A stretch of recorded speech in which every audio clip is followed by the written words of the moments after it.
Hey everybody, Mark with Ecom Warriors. Today we're going to be doing a real quick presentation on some things that you should know to boost your conversion rate. The other day we did a video on, why Shopify stores close down. In fact, that number is 95% of Shopify stores close down. This video is going to be the opposite, telling you guys, essentially what you should do to not close down. And it really comes down to conversion optimization. So before we get into the series or of this video, essentially, I put my Instagram handle right here, Ecom Warriors. Go check me out on Instagram if you want to talk to me about any of the stuff we're talking about. All right. So before we begin the video, let's just go ahead and ask. I'm going to go ahead and ask you guys to give this video another one of those likes that you guys like to do.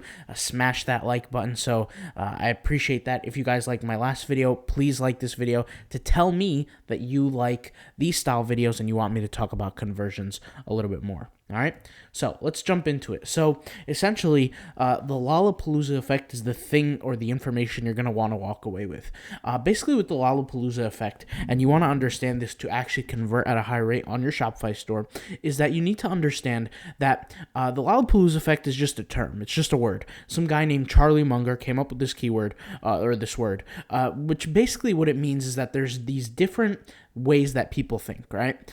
And this is just human nature. You can't really fight this. There's different ways that human beings think. And through years and years and years of evolution, we human beings, we tend to think the same way when it comes down to the basis of it, right? And when these different thought processes occur, it's called a cognitive bias, right? It's a bias because, your body is just inclined to think this way all the time. And it's cognitive because it's your mind. Your mind is doing the processing, essentially your cognition, right? Not to get all psychology on you, but it's just called the Lollapalooza effect. And just to read the term here, it's just a fancy way of saying it's many different thought processes that a human being has, all combined into one to help them make a decision.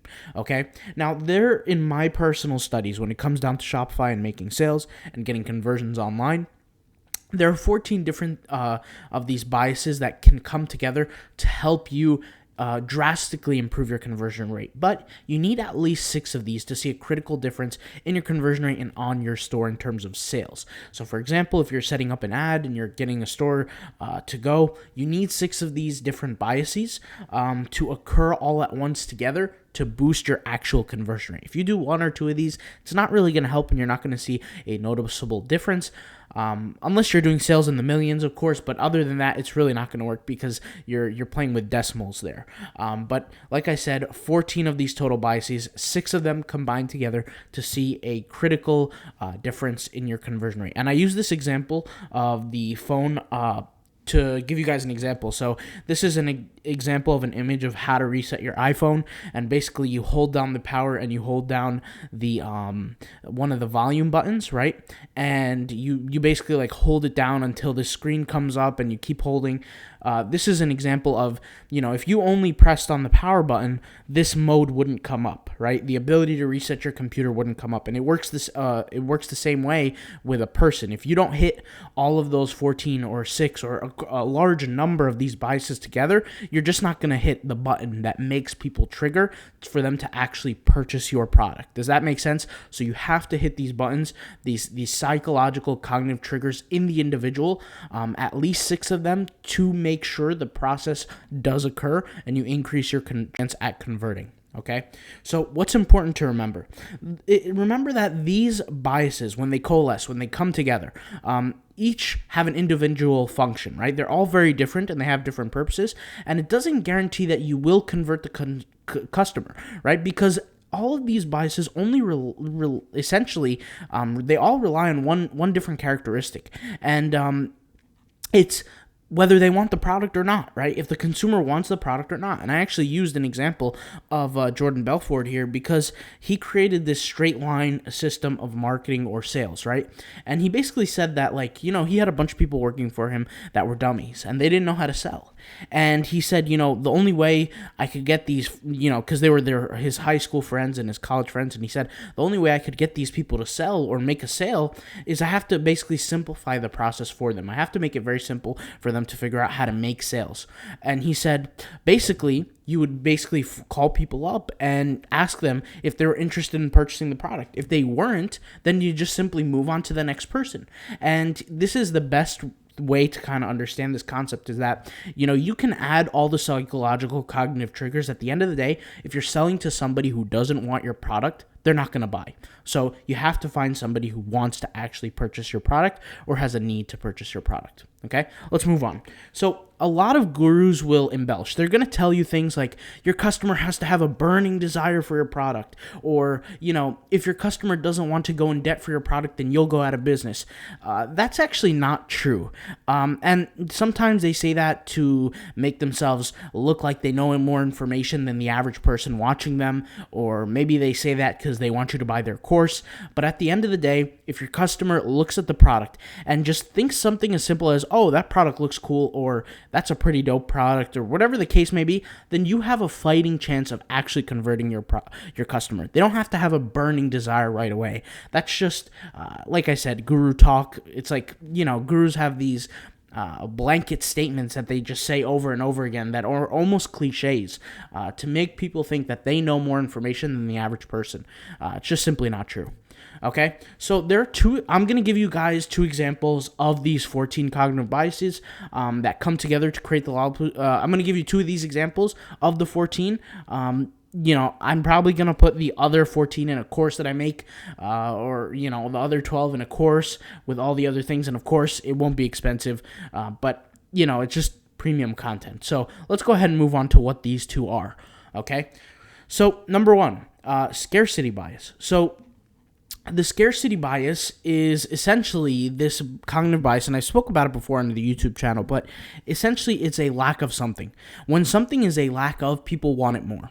And I'll just give you an example. Nike, they come out with different sneakers. Jordan comes out with sneakers. When there's a lack of something, people will do some crazy stuff for a product. So I give you an example. When I was in high school, there was this product called the Concord 11, Jordan 11, and it's basically this sneaker that was like black and white, and it was just like a shiny patent leather kind of product, and people missed school for the product. They waited on lines to buy the product. They camped out for like a day or 2 outside of the store to get the product, and people were actually, somebody bought the product and there was this other guy that couldn't buy it because there was a lack of stock, and he stabbed somebody else for the product. What I'm basically saying here is that people will go to extremes when there is a rarity. When there is something that is lacking, they want it that much more. A good example of this, imagine if you're at Costco, for example, and, the government and the news tell you, oh my God, there's going to be no more food for the next 10 years or the next 5 years and the next 2 years. What you're going to do is you're going to go to Costco and you're going to try to hoard everything up because there's a lack of, right? There's scarcity. So scarcity bias, the thing to remember with scarcity bias is scarcity creates stress within the consumer. Stress is an emotional response. You can't fight it. Like I said, this is cognitive evolution. This is beyond years and years and years. You can't really break these kind of patterns. And what stress does is it creates an emotional response within the individual. Once the logic goes out the window and emotions replace it, it creates impulsivity. Impulsivity is when you're willing to do something right away and you don't really think about it and you're just impulsive, right? You do something right away without thinking. At the drop of the dime, you'll do something. So for example, if you see a fight between 2 different people, the guy who throws the first punch, he must have been or might have been impulsive because maybe the person in front of him who he threw the punch at, maybe he cursed him or said a certain name that he really, really hated and just lit him up, and he was very impulsive and he made a mistake, right? He threw that first punch. But anyways, impulsivity creates impulsive purchasing, right? Because it mixes with the stress and the emotional response, and it seems like the consumer is thinking in their head, the only way I could get rid of this bad feeling, which is stress, is to buy this product and end that feeling, right? And we see in evolution, beyond years and years and years of research that stresses the number one factor that creates people to think on an emotional basis, which is probably the worst way you could think for a consumer. And this is why I say before in my other videos, understanding the cognitive biases are extremely, extremely powerful, beyond a level that people can't imagine. But if you use it for good, then you're in a good space. But you can do a lot of harm to people if you use these biases in a negative way. And I've seen it happen, a few times in my lifetime. So let's go ahead and keep it moving. Number 2, this is the second one that I promised I would show you guys, which is social proof. And social proof, a lot of people say social proof. They don't really know what it is, really. Social proof is another one of those buttons that you have to hit. And like I said, you have to hit at least 6 to see a huge improvement in your conversion rate, but you're going to want to hit as much as the 14.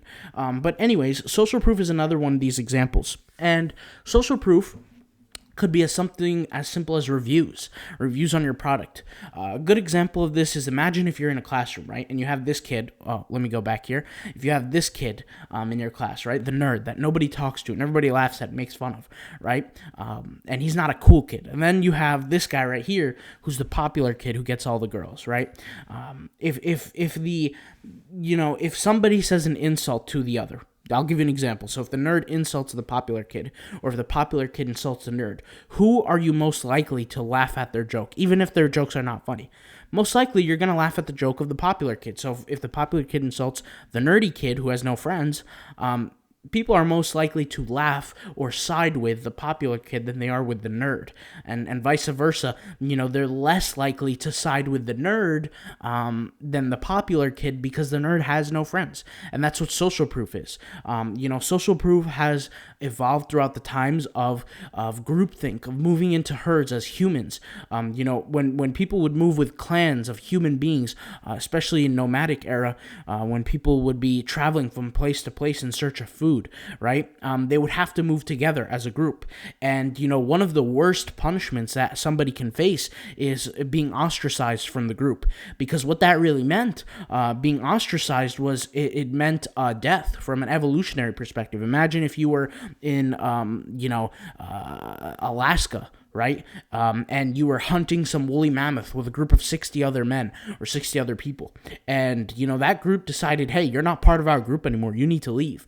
That meant, you're being ostracized and you're going to die. And another example of this is in the series Vikings, when there was a certain group of Vikings who I guess went against the rules or something like that, and the leader basically kicked them out of the Viking walls. I can't exactly remember what the storyline was, but I know that these group of Vikings actually got kicked out, and that was the worst punishment that they could receive. Even death was a better punishment because it's a faster, easier death than being out there all alone in the cold, in the winter, gonna die, and essentially you're at the mercy of nature, which is a much harder death, right? So let's continue. So how do we ensure that these customers are exposed to all 14 of these 14 cognitive bias examples, or at least 6 of them, right? Because I said at least 6 to boost your conversion rate. And that number 6 for me is based on my personal, studies. When I perform these studies with my stores, I don't know if you guys know this, but on my old channel, I would tell people we did, 10 to 15 stores per month. And this was in 2018, 2019, and a small part of 2020. And out of these stores, we tested different themes, different products, different advertising methods. What we really found was it's not about the product, but it's about the method that you kind of work. And what's the method to knocking all of these 14 down? Well, we use remarketing. Remarketing is one example. The simple average person is not going to be exposed to all 14 in one round. That's why a lot of people say, sometimes the customer has to see your product 7 times to purchase or make a purchasing decision. That information is not true. It is true, but it's not true at the same time. It's true because the person technically does have to see it 6 to 7 times, but they're not waiting to see the product more to actually make the purchase. What they need is they need more of these biases coalescing together, like I said earlier, or being exposed to them to then make the purchasing decision. Does that make sense? So it's not like seeing the product more will help them, motivate them to buy the product. That's really not the case. It's seeing the actual biases come together, and they don't see these biases. They don't recognize these biases, but it's just something cognitive, right? It's something they don't realize. It's something that's nature that happens just within them. So what's an example of remarketing for people that don't know? Remarketing is a form of advertising, whether in organic or inorganic, where the consumer or the potential customer visits your site, right? You could see here they visit the site. For whatever reason, they don't purchase. And I've talked about this before, but for whatever reason, they don't purchase. Maybe it's a 16-year-old kid who's trying to buy a skateboard online and his mom called him down for dinner. Or maybe it's a kid who's, on the bus on his way to school looking at something to purchase, like a basketball jersey, and maybe that basketball jersey, he shows up to school, the bus shows up to school, so it's time to get off the bus, and then he forgets completely about the product. Whatever the case may be, they're using your site, but for whatever the reason is, they go to the site, they don't purchase the product, whatever the reason might be, right? What you do as a marketer is you put an ad in front of them so that when they later go on the internet, they see your ad. And when they see this ad, it brings back interest, like I said, by knocking off more of these 14 examples. And like I said, I only share 2 of them, but knocking off more of these 14 cognitive biases that then makes them a customer. Does that make sense? So I'll give you an example of how this works. So in real time, like a real life example, imagine I'm a customer and I'm, let's say, a 20-year-old girl, and I'm a fan of Kylie Jenner, and she posts a photo of like her makeup stuff, and it generates some interest. So I click on the tagged product on Instagram. It takes me to her website, KylieCosmetics.com. So I surf her website a little bit, and I see this product, and it generates some interest. For whatever reason, I don't buy, and I leave the website. Well, guess what's going to happen? I'm going to see an ad a little bit later, and the ad is going to look something like this. It's going to generate more interest from a cognitive biases standpoint. Now, I'm not going to say that this ad necessarily does that, because like I said, I'm going to leave that for premium content when I release my course, but I see an ad, and that ad generates the interest once again, and then I go back and finally purchase the product. Okay, so I head back to the website, I then purchase the product. That's a live example of remarketing. Okay, so does Shopify theme matter for improving your conversion rates? This is a question that's asked over and over and over again. The answer is absolutely. If a theme is out there that can tap into as much of these biases as possible, creating the Lollapalooza effect at little to no cost, then it's a theme you want to use. And I'll explain what I mean by that. Like I said, different themes have different features. For example, you guys saw I spoke about scarcity. An example of that in real life on a theme would be a product countdown timer, and I think I've used that example a little bit later into this little presentation, right? If the consumer sees more of these different cognitive biases, and like I said, remember, they're not thinking that, oh, this is a cognitive bias, let me check that off my list. No, this is just an emotional kind of response, like we said, right? When they see more of these cognitive biases and they're exposed to them throughout the theme, because the theme has these cognitive biases built into them, then it's a theme you want to use, because what it's going to do is it's going to produce you more income long term, and it's also going to save you money on paying for apps instead. So here's a commonly used theme that doesn't include any of these cognitive bias conversion rate optimization kind of things. And this is the debut theme. A lot of people use this theme. It's a free theme. It looks great, but it doesn't really have those conversion optimization tactics that I've talked about in my past videos, and that I will talk about in my course in the future, and just in general with the cognitive biases. They just simply don't include them. And that's something to be aware of. This is an example of a theme that does, and that I personally use. Like I said, I've tested many different themes with me and my team, and I could talk about this for years, but just to put it short, this is the theme I use. I don't necessarily recommend that you guys use it. I'm just saying this is the theme that I use with Shopify.com. Of course, I'll leave my affiliate link in the description box down below if you guys plan on grabbing it, but I do recommend you watch some of my other videos on how to use it and things like that before you just blindly buy it, right? But like I said, this is the theme that I do use. I'm not telling you to go out there and buy them. Just just giving you guys an example, okay? What if you can't afford a good theme? I'm aware that a lot of people out there are, listening to this video, and maybe they just simply can't afford it. Maybe they're 18, 17 years old. They're still trying to build their business. I have two options for you. This is kind of the best thing that I can, give you an example of. Option number one is to work on improving your cognitive biases that are off-site biases, that are essentially both site optimizations, off-site. So, what do I mean by that? If you guys don't know, there's on-site and there's off-site optimizations for cognitive biases. I'll give you a quick example. So adding scarcity counter to the product on the sales page is an example of on-site, right? Adding a notification to the customer's email or doing some marketing or something like that with a notification pop up on their phone saying, hey, stock is limited, is an example of off-site. If you look at the end result, they're both doing the same thing. They're both telling the consumer, hey, there's scarcity here. And the consumer is kind of like, like you said, we're leading them into the scarcity mindset. If the consumer wants the product, it could very easily be a high converting sales tactic, but there are two different ways to do that, right? Offsite and onsite. Option number two is instead of doing offsite or onsite optimization, is you could use Shopify apps, and to be honest, most of them are paid, and I actually did a test with this, and you'll see this in my next slide, but what we find is that using paid apps does give you those features that certain themes are missing, but we find that these apps cost more long-term than getting the high-quality theme, whatever theme that might be out there for you. And I'll just give you guys an example. An example of Shopify apps that cost more than and paid themes.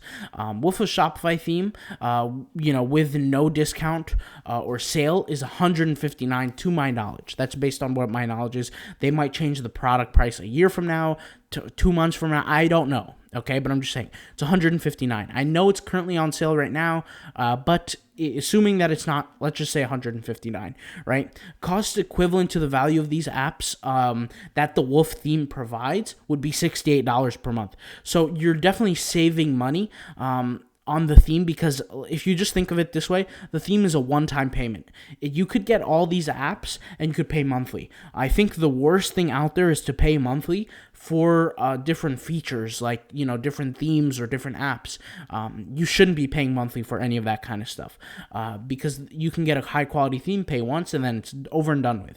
And this was the example here. You guys see this video right here? This was the second video I made, not yesterday, but the day before yesterday, I believe. I made this video. It was about comparing Shopify apps to paid Shopify apps to paid Shopify themes, and we found that a huge drastic difference. The paid Shopify theme, if you were to pay at full cost with no discount, no sale, no nothing, it would be $159. If you were to pay for apps every single month, it would come out to $68 per month, assuming that there's equal value there. Okay, so that's actually the last slide, and this is just kind of, everything I wanted to say about conversion optimization. Like I said, I gave you guys two examples of the cognitive biases to create Lollapalooza effect. There's a lot more examples out there, but I'm working on that in a course that I will essentially be putting out. And just saying, the course is not going to be expensive. I'm not here to promote the course right now. I'm sure I'll be promoting it in different videos and things like that. I'm just letting you guys know, obviously, if I gave out all the information for free, it really wouldn't work. And at the end of the day, it's premium content. And this leads to, this is information that I've made money off of that helped me become not only self-employed, but flourish very, very well. And so, if I don't put a value on that, then nobody will. So that's all I got to say for this video. I'll talk to you guys later. Peace.